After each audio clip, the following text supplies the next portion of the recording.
What's going on, everybody? Cleopus Tech here, coming back at you with another video. In this video, I'm going to be giving you some tips and tricks for the Samsung Galaxy A14 5G to help you make the most of the camera setup. Now, in case you end up wanting to learn more about this phone, definitely check out the description, where I will be linking to several other videos about it, as well as some information about pricing, availability, and some of my favorite smartphone accessories. But with that being said, let's get into it. So the first thing I'm going to show you is how to use the macro camera. So we are in the main camera screen right now, and to get to the macro camera, go to where it says More. And from here, macro mode is right here. So we are now in macro mode, where you can get some real close-up detailed images. Now with this phone, it's definitely not the best macro camera I've ever seen, but for what it is, it does get the job done. So if you do want to get some nice close-up detailed images, it is definitely a nice feature to have. But another thing to keep in mind here is that when you're done with macro mode, be sure to get out of it by hitting this button right here.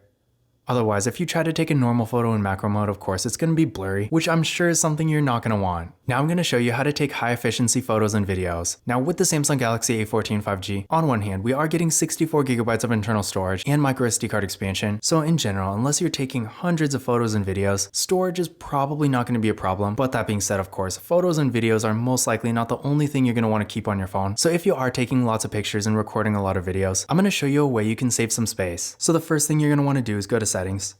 And from here, there are two different things to turn on. The first one is right here, where it says HEIF pictures. So toggle this on. And with this on, when you take pictures, instead of a JPG, your pictures are now going to be HEIF files, which is basically a smaller file size, so you can take a lot more pictures while using less space. The next thing you're going to want to do is go to video mode. Then from here, go back to settings. Then from here, turn on high efficiency video. This is basically the same thing, but for videos. So instead of MP4s, your videos are now going to be recorded in HEVC files, which just like HEIF files, is basically just a slightly different format with a smaller file size. Now, when you're using these modes, one question that might come up is compatibility. And in my experience, I use these files for all sorts of different things. Stuff like social media, video editors, all that. And everything in my experience has worked out perfectly fine. In fact, with some higher end phones, like iPhones for example, these settings are actually on by default. So when it comes to compatibility, while in really specific situations, they might not quite work with some things. In my experience, for pretty much everything most people usually do with their photos and videos, you really shouldn't have any problem. Now I'm going to show you how to turn on the grid lines. This is definitely a useful feature if you're trying to line something up or make sure something is directly in the center. So what you're going to do is go to settings. Then from here, grid lines is going to be right down here. So toggle this on. Now if we go back to the camera, as you can see, the grid is now on.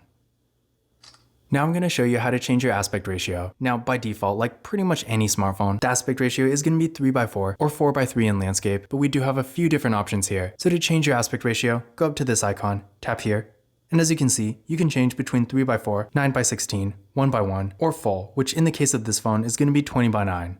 Now I'm going to show you a feature called the floating shutter button. Now this is basically going to put a second shutter on the screen. So if you're taking maybe like a selfie for example, pressing the shutter is going to be a lot easier. So you're not going to have to try to reach it at an awkward angle and risk dropping the phone. Now to use this feature, you can technically turn it on from the settings, but an easier way is simply by just dragging the shutter wherever you want. So like this.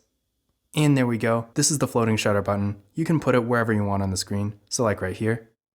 And again, this is basically just like a second shutter button. So if you want to take a picture like this, for example, it's going to work just the same way. Then to get rid of it, simply drag it right back. And that's pretty much it. Now I'm going to show you how to take a much higher quality photo. Now with this phone, despite having a 50 megapixel main camera, when you're taking normal photos in regular photo mode, you're not actually using the full power of the camera. So if you ever do want to use the entire 50 megapixels to take a really high quality detailed image, this is how you do it. So what you're going to do is go up to the aspect ratio and select 3:4 at 50 megapixels. So now, once you're in this mode, you can take some real high quality photos where the detail is going to be a lot sharper. But keep in mind, when you take pictures in this mode, first of all, you can only use the 3:4 aspect ratio. You also can't use filters. And in addition to this, despite being much higher quality, these pictures do take up significantly more space. So if you are taking a lot of pictures, definitely keep this in mind. Now I'm going to show you how to take a burst shot. Now, in case you don't know, a burst shot is basically a bunch of different takes of one thing. And with this phone, you can get it up to 30. So taking a burst shot is real easy. All you have to do is swipe the shutter down like this. Hold it down as long as you want, so up to 30. There we go. And now if you go to the photos, as you can see all the different takes here. Now if you want, instead of a burst shot, you can actually swipe down the shutter and take a GIF instead. To do this, go to settings. From here, go to where it says swipe shutter to.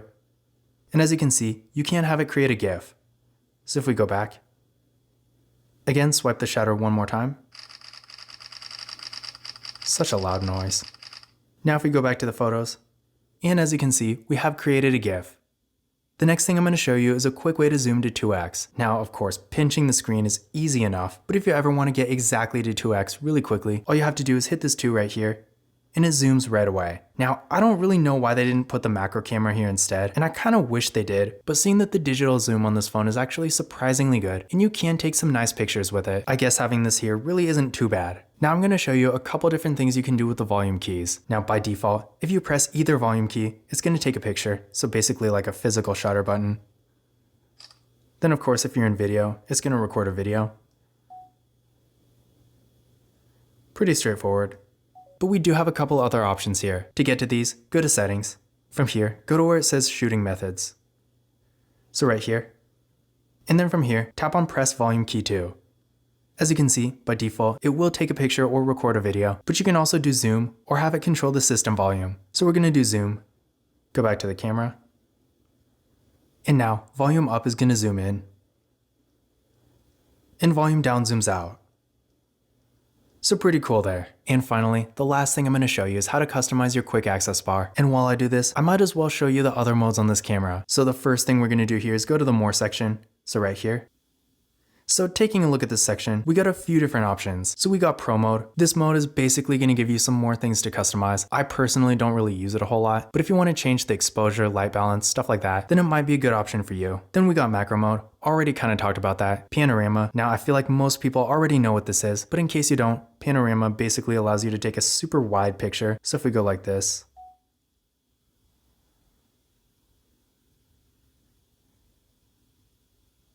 and as you can see here, not really my best work, but you kind of get the picture. You can basically do it up to a 360 angle. I feel like this mode is more just for fun than anything. I can't imagine actually getting a seriously good picture from it, but it's always there if you ever want to use it. Then we got night mode. I definitely recommend using this if you're like outside in the dark, for example, or even during a sunset. In my experience, it does work best with open spaces. Then we got food mode. Now, to be perfectly honest, I've never even used this before, but I guess if you want to take pictures of food specifically, slow motion, definitely a classic, and then hyperlapse, which is pretty much just like a time lapse. Now to customize the quick access bar, what you're going to want to do is hit this plus right here.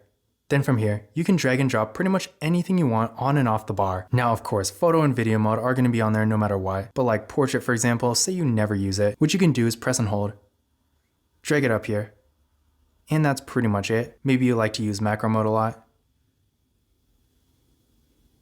There we go, hyperlapse. So yeah, you can definitely customize this quite a bit, and when you're done, hit save, and that's pretty much it.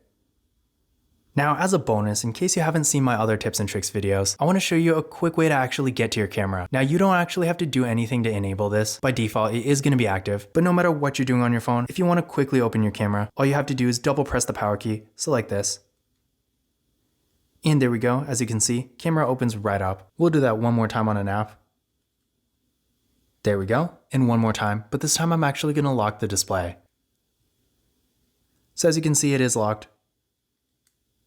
And there we go. So definitely a good shortcut to have. But this concludes my camera tips and tricks video for the Samsung Galaxy A14 5G. Again, if you want to learn more about this phone, be sure to check out the description where I am linking to several other videos about it, as well as some information about pricing, availability, and some of my favorite smartphone accessories. But that's it for this video. If you enjoyed it and found it useful, be sure to give it a thumbs up and hit that subscribe button. Don't forget to follow Kalipis Tech on Twitter and Instagram. And as always, I will see you in the next video.